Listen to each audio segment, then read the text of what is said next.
नमस्कार, मैं हूं राजकुमार विश्वकर्मा और आप देख रहे हैं फ्लैश न्यूज। इस समय हम जहां खड़े हैं मुंबई शहर का एक ऐसा हम विद्यालय कह सकते हैं, योगी राज, जो यादव संघ मुंबई द्वारा संचालित यह विद्यालय एक स्लम एरिया के बीचों बीच बना हुआ यह विद्यालय है। खासकर इसकी बड़ी उपलब्धता ये रही है कि हिंदी भाषियों के द्वारा संचालित ये जो विद्यालय है एक काफ़ी अपने ऐसे समय बना था जहाँ पर उत्तर भारतीय समाज के लोग चाहते थे कि हमारे बच्चे के लिए भी एक प्राइवेट स्कूल की व्यवस्था होनी चाहिए, और ऐसे समय पे इस स्कूल की स्थापना की गई। कहीं न कहीं अपने स्थापना के दिवस से लेकर आज 2022 तक अपने व्यवस्था को लेकर, अपने मैनेजमेंट को लेकर एक काफ़ी चर्चित रहा है। देख सकते हैं कि ये 2 मंजिला ये विद्यालय यहाँ पर है। काफ़ी हरा भरा विद्यालय दिख रहा है। कहीं ना कहीं इसकी अवस्था काफ़ी जीर्ण हो चुकी है, और कहीं ना कहीं इसको लेकर हम कह सकते हैं कि मैनेजमेंट में काफ़ी कई दिनों से हमने देखा हुआ है कि एक लड़ाई चल रही है इसको संचालन करने की, या और क्या विषय पर ये विद्यालय काफ़ी चर्चा में आया है। यहाँ पर ट्रस्टियों की आपस की कहीं न कहीं एक कह सकते हैं उनके अंदर एक अभिमान जागा होगा, या इसकी अगुवाई को लेकर जब ये विद्यालय एक महारूप, एक महाप्रारूप ले चुका है तो उसकी अगुवाई करने के लिए कहीं न कहीं आपस में समाज के लोगों, यादव समाज के लोगों में एक मन में पता नहीं कुछ ऐसी भावना आ गई है कि एक अपने किए गए कार्यों की वजह से विद्यालय चर्चित में है। लेकिन आज ये चर्चा सबसे ज़्यादा बना हुआ है योगी राज श्री कृष्ण विद्यालय के यादव संघ के द्वारा संचालित ये विद्यालय अब अपने ट्रस्टियों की आपसी लड़ाई के चक्कर में एक कहीं न कहीं आज चर्चा का विषय बना हुआ है। हम यहाँ पर आए हैं इस पूरे मामले को जानने के लिए।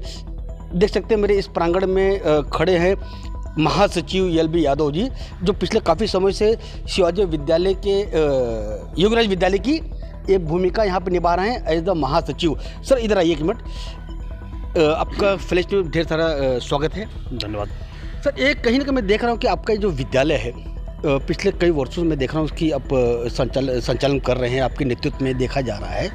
रंग तो काफ़ी अच्छा लग रहा है, लेकिन इसके पीछे कहने की इसकी अवस्था काफ़ी जीर्ण हो चुकी है। क्या कारण है, क्यों नहीं हो पा रहा है इसका जीर्णोद्धार? नहीं, देखिए सच्ची बात तो यह है कि हमारा विद्यालय जो है स्लम एरिया में है जी, और इसकी जो बिल्डिंग है बहुत जूनी हो चुकी है। 1983 से ये विद्यालय चल रहा है।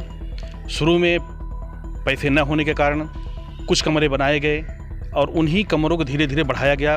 ग्राउंड फ्लोर से ग्राउंड 1 हुआ, ग्राउंड से फिर दूसरा हुआ।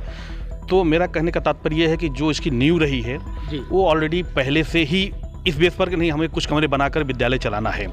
आज हमें ज़रूरत है यहाँ पर बिल्डिंग बनाने की। बिल्डिंग बनाने के लिए अभी हमारी जो कमेटी है, राम स्वराज जी हमारे प्रेसिडेंट हैं, उन्होंने अच्छा खासा मेहनत करके बिल्डिंग का प्लान पास करवाया। पहले आपको हम बता दें कि ये जो लैंड है ये यादव संघ के नाम पर नहीं था। ये 2015 में हम लोगों ने इसके लिए बहुत खासा मेहनत किया, और ये जो ज़मीन है 7/12 वगैरह सब प्रॉपर्टी टाइटल्स जो है वो संस्था के नाम पर हम लोगों ने करवा के लिया है। बिल्डिंग बनाने के लिए जो मार्ग होने चाहिए वो लगभग हमारे सब दुरुस्त हैं, प्रशस्त हैं। आज हम बिल्डिंग न बना पाने के जो स्थिति में हैं, नहीं बना पा रहे हैं, इसका मूल कारण ये है कि हमारे ट्रस्टियों में गुटबंदी होने के कारण ये नहीं हो पा रहा है।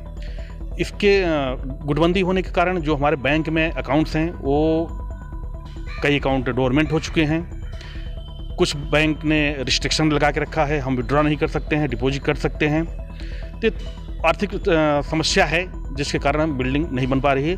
और आप जानते हैं कि अगर बिल्डिंग बनाना है तो भाई 1000, 2000, लाख 50 क्या माना जाए। देखिए कहीं ना कहीं जब मैं देखता हूँ जब कोई समाज के द्वारा कोई निर्मित चाहे विद्यालय हो या कोई ऐसी चीज़ें हो, जब वो अपने विकास की ओर बढ़ता है तो लोगों के मन के अंदर कुछ एक अलग भावना आ जाती है कि भाई अभी दूध देने वाली गाय हो चुकी है, अब यहाँ से माल मत्ता आ सकता है। कहीं ना कहीं यादव संघ में भी इस तरह का माहौल चल रहा है क्या? देखिए बहुत सारे लोग हैं जो एकदम ईमानदारी से समाज सेवा के लिए, यादव संघ के लिए, विद्यालय की सेवा के लिए समर्पित लोग रहे हैं, लेकिन उनको जब काम करने का मौका मिले तो न, आज यहाँ ऐसा हो गया है कि थोड़ा नहीं बहुत सारा अनियमितता हुई, गुंडागिरी हुई। लेकिन इस समय वर्तमान समय में लगभग उस पर हम कंट्रोल कर चुके हैं। लोगों को समझ में आ गया है कि नहीं, गुंडागर्दी से दखलंदाजी से विद्यालय नहीं चल सकता है, समाज नहीं चल सकता है। संस्था का जो मूल बाइलाज है, बहुत सारे लोग उस एम से भटक चुके थे, लेकिन अभी भगवान ने उन्हें सद्बुद्धि दिया है, सही दिशा में कदम बढ़ा रहे हैं। लेकिन कुछ नए लोग आ गए हैं, मैं उनका नाम नहीं लेना चाहूँगा, वो अभी उसको फिर हमें एक तरह से कह लीजिए कि डिरेल करने की कोशिश कर रहे हैं। लेकिन मुझे लगता है कि समाज के लोग उन्हें भी समझा लेंगे। आज ज़रूरत है चैरिटी कमिश्नर कार्यालय के सुपरविजन में एक फ्रेश, निष्पक्ष, पारदर्शी इलेक्शन होने की। हमारी संस्था में 13,483 लाइफ मेंबर्स हैं, जो कि एक चुन करके ऐसे लोग को दें कि जो संस्था के उद्देश्यों की पूर्ति के लिए काम कर सके। एलबी जी, जैसा कि आपने बताया कि चैरिटेबल ट्रस्ट के धर्म आयुक्त की तरफ से, लेकिन आपका भी चुनाव आप सिलेक्टेड है क्या इलेक्टेड है आप है? नहीं, मैं तो 2009 से कार्यकारिणी में काम कर रहा हूँ। 2011 का चुनाव जो हुआ था वो चैरिटी कमिश्नर कार्यालय के लगभग 60 से 70 लोगों की टीम आई थी। उस समय assistant charity commissioner MM Gawande साहब थे। उनके नेतृत्व में उनकी पूरी टीम ने आकर के, जैसा आप एक जनरल इलेक्शन देखते हैं, उससे भी निष्पक्ष, पारदर्शी इलेक्शन करवा के दिए थे। उस टाइम पर मैं अच्छे खासे वोटों से चुन करके आया था। 2011 की बात है? 2011। मतलब माना 2011 से यहाँ दोबारा चुनाव नहीं हो पाया? चुनाव हुए हैं, लेकिन जो जिस ढंग से होना चाहिए वो निष्पक्षता नहीं रही। मतलब लोग उसको स्वीकार नहीं कर पा रहे हैं। तो इसीलिए हम चाहते हैं कि नहीं, एक फिर से चुनाव ऐसा ही हो जैसा 2011 में हुआ है, ताकि उसको हमारा पूरा समाज, हमारे साथ भी जो लाइफ मेंबर्स हैं, उसको स्वीकार कर सकें। ये पाल जी, क्या कारण है कि वर्तमान एलबी यादव जी कि क्या कारण है कि वर्तमान जो ट्रस्टी के जो भी कमेटी स्कूल चला रही है, लोग विश्वास नहीं कर पा रहे? क्या कारण लगता है आपको? नहीं, हमारे ऊपर विश्वास कर रहे हैं जी। नहीं, आज तो हम एकदम एक्सेप्टेबल हैं। हमें हमारा पूरा स्टाफ स्वीकार कर रहा है, हमारा लगभग समाज 90% समाज स्वीकार कर रहा है, क्योंकि जो गुंडागर्दी थी उसको हम लोगों ने बंद किया। आज हम सही दिशा में हैं और हमारी कमेटी का सिर्फ एक ही उद्देश्य है कि चैरिटी कमिश्नर के सुपरविजन में फ्रेश सिलेक्शन करवा करके समाज को समर्पित कर देना, हैंडओवर कर देना। ये बताइए कि जैसा कि यादव समाज का स्कूल है, तो मतलब यादव समाज जो माइनॉरिटी के लोग हैं, खासकर जैसे यादव समाज को कितनी प्राथमिकता दी जाती है इसके अंदर? क्योंकि बहुत सारी शिकायतें ऐसे भी आती है कि जब यादव समाज के लोग यहाँ पर एडमिशन कराने आते हैं तो ये बाद में कह दिया जाता है कि नहीं कि सीटें पूरी फुल हो गई हैं। तो ऐसे कैसे अब लगाम लगे, उसको प्रतिशत कैसे कर पाएंगे आप? नहीं, देखिए विश्वकर्मा जी, हम एक चीज़ आपको बताना चाहेंगे। आपको भी बड़ा अभिमान होगा कि इस एरिया में, अपने साकिनाका एरिया में, हिंदी भाषी यही एक स्कूल है। यादव के लिए तो हम प्रायोरिटी देते ही हैं, लेकिन जो हमारा अन्य हिंदी भाषी समाज है, क्योंकि हम हिंदी भाषी माइनॉरिटी हैं, हमें ये अल्पसंख्यक दर्जा प्राप्त है विद्यालय का हिंदी भाषी का। जितने भी हिंदी भाषी हैं, चाहे वो किसी भी समाज के हों, हम सबके लिए उनको प्राथमिकता देते हैं हिंदी में अपना विद्यालय के लिए।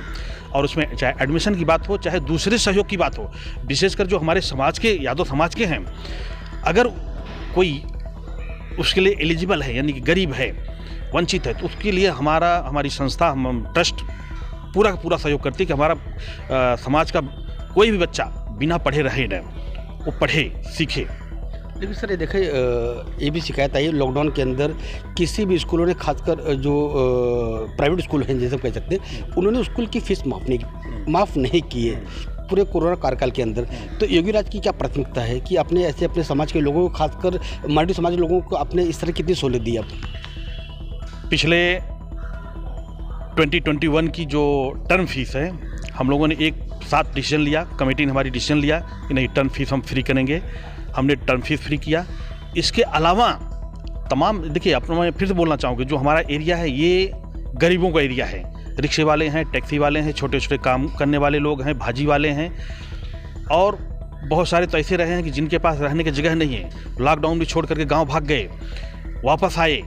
तो आने के बाद ऐसा नहीं कि उनकी गवर्नमेंट नौकरी है और वो नौकरी अपना उनका पेमेंट मिला, तो उन लोगों के लिए हमने जितना भी संभव हुआ उनकी फ़ीस में रियायत देने की हमने कोशिश की और दिया गया। आज उस लगभग सारे बच्चे वापस आ गए हैं और अपना वो पढ़ाई कर रहे हैं, एग्ज़ाम दे रहे हैं। अभी एग्ज़ाम चल रहा है, उनके रिजल्ट मिलेंगे। अगली कक्षा में प्रमोट जिनको करना था उनको अगली कक्षा में प्रमोट किया जा चुका है। 10वीं के वो जो बोर्ड के एग्ज़ाम थे, सभी बच्चे बोर्ड का एग्ज़ाम दिए। पैसे के लिए, फीस के लिए किसी बच्चे को कोई प्रॉब्लम नहीं हुई है। किसी का बकाया है तो बाद में आएगा, लेकिन क्योंकि देखिए हमारा प्राइवेट जो सेक्शन है, इंग्लिश मीडियम प्राइवेट है, हिंदी मीडियम एडेड है। तो एडेड के लिए हमारे पास समस्या नहीं है, हमारी समस्या नहीं है। लेकिन अनएडेड जो है वो जो कर्मचारी हैं उनकी पेमेंट जो है हमारे विद्यार्थियों से आई हुई फीस से उनका पेमेंट करना रहता है। तो वो भी पीछे चल रहे थे, साल भर पीछे चल रहे थे पेमेंट का, लेकिन अभी धीरे धीरे वो भी हमने लगभग कवर कर लिया है। जैसे जैसे फीस आई उन हमारे शिक्षकों कर्मचारियों का उनका पेमेंट भी हो रहा है और विद्यार्थियों का भी काम हो रहा है। ये माना जाए कि मतलब कोई विद्यार्थी फीस की वजह से वंचित नहीं है पढ़ाई के लिए। ठीक है सर, थोड़ा आगे चलते हैं। मैं दिखाना चाहूँगा कि अपना ये स्कूल जो है, देख सकते हैं कि इस स्कूल की अवस्था ठीक दिख रही है, कहीं न कहीं दीवारें क्रैक हो गई है। आपकी प्राथमिकता क्या है इस स्कूल को लेकर? जैसा कि दोबारा अगर चैरिटेबल ट्रस्ट की निगरानी में चुनाव होता है तो आपकी प्राथमिकता क्या होनी चाहिए कि मतलब स्कूल 2 मंजिला है तो कितने मंजिला और होना चाहिए, ताकि और सारे बच्चे, कि समय समय पे स्लम एरिया में परिवार बढ़ते हैं, आबादी बढ़ती है, तो पढ़ने के लिए मात्र हिंदी बातों स्कूल यही है। तो इसके लिए आपकी क्या योजना आने वाले दिनों के लिए? आज यादव संघ संचालित इस विद्यालय में 4000 से ज़्यादा विद्यार्थी अध्ययन कर रहे हैं और जगह और भी विद्यार्थियों को मतलब रहता है एडमिशन आते हैं, लेकिन हमारे पास क्लासरूम ना होने के कारण हम मना करते हैं। क्योंकि देखिए हम एडमिशन ले लेंगे, उनको बैठने की हम व्यवस्था नहीं कर पाते हैं तो कैसे पढ़ा पाएंगे। जूनियर कॉलेज की रिक्वायरमेंट है, आराम से हम चला सकते हैं। तो हमारा प्लान ये है कि इसको जल्दी से जल्दी जो विवाद है ख़त्म किया जाए। विवाद ख़त्म होने के बाद ही हम बिल्डिंग बना सकते हैं, क्योंकि हमारे सारे प्लान रेडी हैं। बिल्डिंग का प्लान रेडी है, टाइटल क्लियर है, लेकिन पैसे चाहिए। पैसे भी एक चीज़ में आपको रुकूंगा मैं।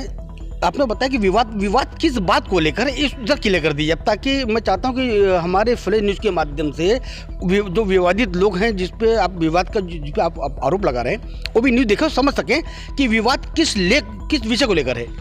विवाद मैंने पहले भी आपको बताया कि ट्रस्टी कौन है, इसको लेकर के हमारे जो अभी वर्तमान में काम कर रही कमेटी, हम कहते हैं कि हम ट्रस्टी हैं। एक दूसरा गुट है वो कहता है कि हम ट्रस्टी है। अब एक तीसरा गुट आ गया है, वो अलग राग आलाप रहा है।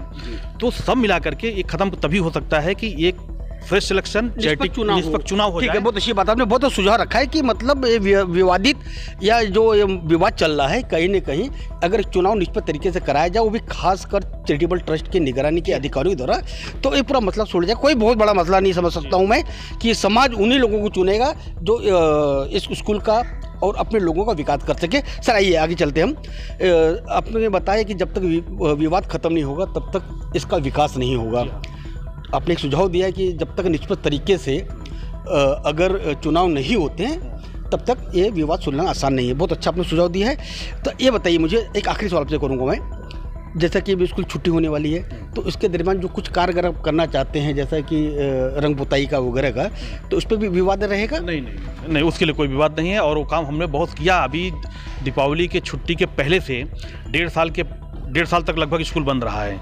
जैसे ही टीचरों का आना शुरू हुआ, विद्यार्थियों का आना शुरू हुआ और हमारे पास पैसे आने शुरू हुए, फीस आना शुरू हुआ, तुरंत 1.5 साल की व्यवस्था, यानी कि 1.5 साल में बहुत सारा डेस्क बेंच टूटा, कंप्यूटर ख़राब हो जाना, क्लासरूम गंदे पड़े रहना, रंगाई पुताई, ये आप जो देख रहे हैं ये पिछले 3-4 महीने से 5 महीने से नए सिरे से पूरा सब रंग रोगन कहाँ टूटा फूटा है वो रिपेयर, क्योंकि ये लगने लगा कि नहीं अब लॉकडाउन नहीं लगेगा और विद्यार्थियों का अब आने वाला जो समय हो वो बर्बाद नहीं होगा। इसके लिए हमें नए सिरे से फिर से तैयारी। देखिए 1.5 साल बंद रहने से बहुत सारी चीज़ें तो ऐसे नष्ट हो गई। कंप्यूटर रूम हमारा ऊपर था, वो पानी के उससे सीलन से लाखों रुपए कंप्यूटर ख़राब हो गए, फिर उसको हमको ट्रांसफ़र के चेंज करके दूसरे कमरे में शिफ्ट करना पड़ा। तो जब व्यवस्था हम यहाँ वहाँ करते हैं तो उसमें बहुत सारे पैसे खर्च हो जाते हैं, लेकिन आगे न खराब हो इसके लिए वो सब चीज़ें करना पड़ा। एलबी यादव जी, धन्यवाद आपका, आपने हमसे बात की। धन्यवाद आपका भी, आपने हमारी बातें सुनी, बहुत बहुत धन्यवाद। एलबी जी, एक सवाल और मैं आपसे करना चाहूँगा कि ये टकराव की शुरुआत हुई कहाँ से? विश्वकर्मा जी, आपने बहुत अच्छा प्रश्न किया। मैं समाज को बताना चाहता हूँ कि ये तकरार की शुरुआत 2013 में माननीय श्री अरविंद यादव जी के द्वारा शुरू की गई। 2013 में अरविंद यादव जी चैरिटी कमिश्नर कार्यालय से एक ऑर्डर हुआ था, आप जान लीजिए 9 अप्रैल 2013 को। जी। उस ऑर्डर में था कि 90 दिन के अंदर चैरिटी अपना यादव संघ का इलेक्शन 2 इंस्पेक्टर अपॉइंटमेंट किए गए थे, शिंदे और धवले नाम के, उनके सुपरविजन में इलेक्शन होना था। इसके लिए मई में एजीएम भी बुलाई गई थी। चुनाव अधिकारी डॉक्टर शोभनाथ यादव जी के नेतृत्व में 7 लोगों की टीम बनाई गई थी, जिसमें डॉक्टर दुर्गेश यादव जी, स्वर्गीय श्याम नारायण यादव जी, पूर्व प्रधानाध्यापक श्री जीत नारायण यादव जी, श्री हरिश्चंद्र यादव जी, ऐसे करके 7 लोगों की टीम बनी थी कि जो कि यादव संघ का चुनाव करवाती। लेकिन मित्रों, मैं बताना चाहूँगा कि अरविंद यादव जी कभी चुनाव जीत करके संस्था में नहीं आए हैं और वो चुनाव लड़ना नहीं चाहते थे। अपने तिकड़म में वो फिर लग गए, तिकड़म भिड़ा करके अगस्त, क्योंकि अप्रैल मई महीना जो है, जून महीना अपने उत्तर भारतीय समाज के लोगों को गांव जाने का रहता है, आने का रहता है। एजीएम होने के बाद बहुत सारे लोगों को गांव जाना था। चुनाव का जो मैटर था वो थोड़े दिन के लिए स्थगित कर दिया गया। गांव से लौटने के बाद अरविंद यादव जी ने एक षड्यंत्र रचा और एक बोगस चेंज रिपोर्ट चैरिटी में बना करके सबमिट कर दिया। जब इस चीज़ को हम लोगों को मालूम पड़ा तो हमने समाज के तमाम जो अपने बुद्धिजीवी लोग थे, समाज के जागरूक लोग थे, शुभचिंतक लोग थे, उनसे हमने बातचीत किया। उन्होंने कहा कि नहीं एलबी, ये बहुत गलत है, इसका विरोध होना चाहिए। फिर हमने तमाम लोगों को लेकर के मीटिंग किया और एक जो ऑर्डर था उनका चैरिटी का, उस ऑर्डर को फॉलो करते हुए सारे जो नियम कायदे हैं उसके अनुसार हमने दूसरा चुनाव करवाया। तब हमारी कमेटी का आगमन हुआ। लेकिन उसी समय से गड़बड़ियाँ 2013 से गड़बड़ियाँ। लेकिन आरोप तो आप पे भी लगे हैं कि आपके विद्यालय के स्टाफ की जो नियुक्ति की अनियमितता का आरोप भी आप पे लगे कि आप लोगों ने मनचाहा यहाँ पे अपनी मर्जी भर्ती किया है स्टाफ का। नहीं, देखिए, ये बहुत अच्छा प्रश्न आप कर रहे हैं विश्वकर्मा जी। मैं एक चीज़ बताना चाहूँगा कि हमारी संस्था विद्यालय चलाती है। विद्यालय में हमारे विद्यार्थी हैं 4000, उन्होंने बताया कि लगभग 4000 हमारे पास विद्यार्थी हैं। एक शिक्षक को 32-33 पीरियड हफ्ते में पढ़ाना रहता है। अगर हमारे पास शिक्षक नहीं हैं, कर्मचारी नहीं हैं, तो बच्चों को पढ़ाएगा कौन? 40, 42, 43 पीरियड एक टीचर को पढ़ाना मुश्किल होता है। और अपॉइंटमेंट जो होता है, जो एडिट सेक्शन है, उसमें गवर्नमेंट के रूल हैं, नियम है, नियम कायदे को मानते हुए मैनेजिंग कमेटी को पावर है वो अपॉइंटमेंट करे, क्योंकि हम अल्पसंख्यक दर्जा प्राप्त हैं। तो इसके लिए कोई नहीं कह सकता नहीं उसमें कोई नियम की अनदेखी की गई है। सारे नियम के अनुसार, अगर नियम में नहीं रहेगा तो डिपार्टमेंट हमें अप्रूवल देता है, अप्रूवल नहीं देगा, पेमेंट नहीं देगा अगर नियमानुसार नहीं हुआ। तो मैं ये कहना चाहता हूँ कि नहीं, जो ज़रूरत रही है स्टाफ की और जो नियम रहा है, जिनकी योग्यता रही है, योग्यता के आधार पर नियम के अनुसार सारे अपॉइंटमेंट किए गए हैं और जो सभी वैलिड हैं। तो 3 अप्रैल को एक मीटिंग क्यों हुई थी आप लोगों के खिलाफ? कहाँ पे हुई थी इसकी जानकारी मुझे तो है, लेकिन इसके बारे में बताइए। आपकी 3 अप्रैल को एक आप लोगों के खिलाफ गुप्त मीटिंग की गई थी, उसके बारे में कुछ जानकारी आपको है? जी, नहीं, वो जानकारी हमें भी प्राप्त हुई है वाया। उसमें एक नया गुट पैदा हुआ है, वो भी थोड़ा सा ज़रूरत से ज़्यादा उत्साही है। उन लोगों ने एक एप्लीकेशन किया है चैरिटी कमिश्नर कार्यालय में, उसमें हरीश शंकर नाम के व्यक्ति, सुभाष और बंसराज यादव। ये प्रश्न उनसे पूछना चाहिए कि आपने चैरिटी के पास एप्लीकेशन किया हुआ है, चैरिटी के सुपरविजन में आप इलेक्शन चाहते हो, फिर ये मीटिंग जोगेश्वरी में बुला करके समाज को आप क्या बताना चाहते हो, क्यों भ्रमित कर रहे हो? तो वो जो मीटिंग बुला करके वहाँ भ्रम फैला रहे हैं कि नहीं हम चुनाव करवाने वाले हैं। पहले उनको ये कंफर्म करना चाहिए कि जो चैरिटी में एप्लीकेशन किए हो उसको सही माना जाए, या जो जोगेश्वरी में मीटिंग कर रहे हो उसमें जो डिसीजन हो रहा है उसको सही माना जाए। और उसमें जो लोग इन्वॉल्व हुए हैं, समाज के कुछ लोग अच्छे लोग भी उसमें आए थे, तो मैं चाहूँगा कि उनको भी सोचना चाहिए। बाकी समाज के जो मेंबर्स हैं उसमें बहुत कोई सहभागी नहीं रहे हैं, 60-70 लोग मेंबर रहे हैं। तो जहाँ 13,483 मेंबर हैं तो वहाँ 70-80 को आना कोई मायने नहीं रखता है, उसका कोई महत्व नहीं, कोई मतलब नहीं है। लेकिन जो 2-4 लोग आए हैं जो पहले के ट्रस्टी रहे हैं, उनसे भी ये प्रश्न करना चाहिए कि क्या किसको मानेंगे, जो एप्लीकेशन किए हैं उसको माना जाए, या जो आप यहाँ मीटिंग करवा रहे हो, इन्वॉल्व हो रहे हो, वो सही है। मैं आपसे वादा करता हूँ एलबी जी कि मैं उनसे भी संपर्क साधूंगा, उनसे भी इस बात को जानने की पूरी कोशिश करूँगा मैं। लेकिन आपसे मेरा एक आखिरी सवाल है कि संस्था और स्कूल का जो ऑडिट है, ये पिछले बता रहे कि 2013 के बाद से चुनाव नहीं हुआ, बीच में एक हुआ जो जिसमें आप लोग मतलब उस चुनाव से आप लोग खुश नहीं थे, तो इसका ऑडिट अभी तक हुआ कि नहीं हुआ है? बहुत अच्छा प्रश्न ये भी है। मैं आपको बताना चाहूँगा 2013 में जब हम आए 14-15 ऑडिट की बात होने लगी, कई साल से बाकी था। पिछला ऑडिट जो पिछले के पदाधिकारी रहे हैं उस पर उन्होंने ध्यान नहीं दिया था, उसमें मुख्य रूप से श्रीमान अरविंद यादव जी। 15 में हमने उनसे संपर्क किया कि सर ऑडिट होना चाहिए। कई बार बात करते करते फिर जाकर उन्होंने कहा कि जो बिल बाउचर हैं सब हमारे घर पर रखे हुए हैं, आप लोग ले जाकर के इसका ऑडिट करवाइए। एक दिन मैं अपने विद्यालय के जो मुख्य क्लर्क थे श्रीमान मेवालाल यादव, उनको साथ में लिया और मालाड में अरविंद यादव जी रहते हैं, उनके घर गया। वहाँ से सारे डॉक्यूमेंट्स टैक्सी में भरा, ला करके यहाँ रखवाया और ऑडिटर हम लोगों ने अपॉइंटमेंट करके, आपको जानकर खुशी होगी कि अभी सारे ऑडिट 2021 तक, फाइनेंशियल ईयर 2021 तक 30 मार्च को ऑडिट हो चुका है। लेकिन एक टेक्निकली दिक्कत हमें आ रही है, 27 लाख हमें इनकम टैक्स रिटर्न फाइल करना है। उसके लिए बैंक अलाउ न होने कारण, डोरमेंट होने कारण, रिस्ट्रिक्शन होने के कारण हम चेक अलाउ नहीं कर सकते, हम चेक इशू नहीं कर सकते हैं, तो कैश लेने के लिए बैंक तैयार नहीं है। तो इसके लिए हमने माननीय धर्मादाय आयुक्त जी से भी निवेदन किया हुआ कि हम ये टैक्स कैसे भरें, कुछ और भी ड्यूज हैं वो सब पेमेंट करना है, स्टाफ का पीएफ और पीटी रहता है, ये भी है। इसके लिए हम चाहते हैं कि नहीं, बैंक अलाउ होना चाहिए ताकि जो कैश कलेक्शन आ रहा है वो भी अकाउंट में जाए, ताकि हमारा हिसाब किताब दुरुस्त रह सके।